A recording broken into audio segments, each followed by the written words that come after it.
এই রক্তদান শিবির করে থাকি।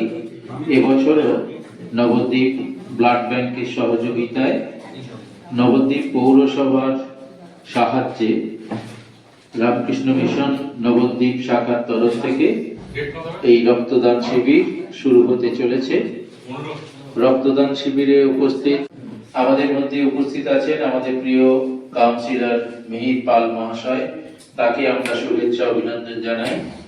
নবদ্বীপ রামকৃষ্ণ মিশনের যে সমস্ত স্বেচ্ছাসেবক সকাল থেকে পরিশ্রম করে চলেছে তাদেরকে শুভেচ্ছা অভিনন্দন জানাই, এবং সর্বোপরি যারা আজকে রক্ত দিতে এসেছেন, যাদের নিয়ে আমাদের এই শিবির, তাদেরকে শুভেচ্ছা অভিনন্দন জানাই, তাদের সুস্থ শরীর কামনা করি।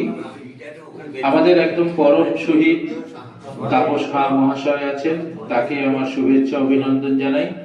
সব সময় আমাদের পাশে থেকে তিনি আমাদের বিভিন্ন কাজে সাহায্য।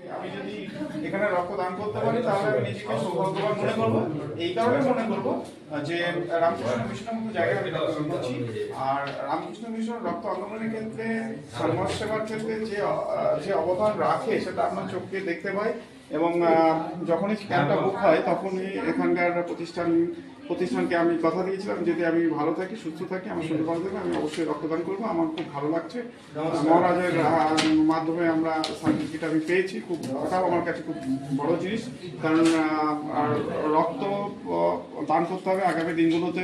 সামনে গরমের সেশন আসছে, এই গরমের সেশনে কিন্তু রক্তের ক্রাইসিস থাকে, ঘাটতি থাকে। তার কারণ হচ্ছে শীতকালে যে হারে রুগী হসপিটালে ভর্তি হয়, গরমের সময় কিন্তু রুগীটা বেশি ভর্তি হয়, যার কারণে বেশি ব্লাড ট্রান্সফিউশনের প্রয়োজন হয়। তাই রক্তদান শিবির খুব প্রয়োজন। আরেকটা জিনিস বলতে চাই, এরকম রামকৃষ্ণ মিশনের মতো অনেক মঠ মন্দির আছে প্রত্যেকের কাছে, এবং বিভিন্ন সামাজিক প্রতিষ্ঠান আছে, ক্লাব আছে, এনজিও আছে, প্রত্যেকের কাছে আগামী দিনগুলোতে গরমের সময় আপনারা রক্তদান শিবির করবেন, অনেক মানুষের জীবন বাঁচাবে। এই রক্ত মানুষই দিতে পারে। রক্ত টাকা দিয়ে কিনতে পাওয়া যায় না যদি মানুষ না দেয়।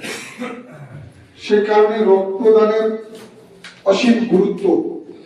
ডাক্তারবাবু যখন লিখে দেয় কোনো পরিবারকে একটি রক্ত লাগবে, সেই পরিবার যখন অসহায় বোধ করে বিভিন্ন সংস্থা, বিভিন্ন জনপ্রতিনিধির কাছে যখন যায় একটি রক্তের কার্ড লাগবে, মানে একটি রক্তের কার্ড পাওয়া মানে যেন একটা জীবন পাওয়া, সেই পরিবারের মুখে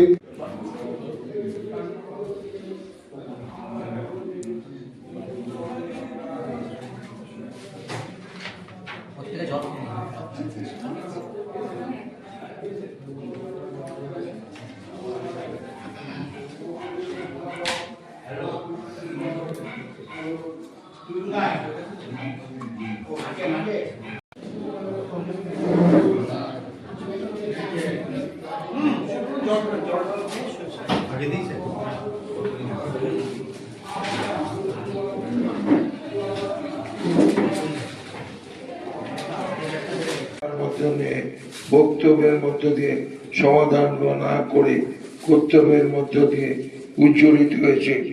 এই উজ্জ্বলিত অনুষ্ঠানে ব্যক্তিগতভাবে আমরা সবাই উপস্থিত হয়ে মানুষের পাশে থেকে, মানুষের সাথে থেকে, মানুষের সেবা, মানুষের কর্ম, মানুষের ধর্ম একসঙ্গে অন্তরে জাগ্রত করে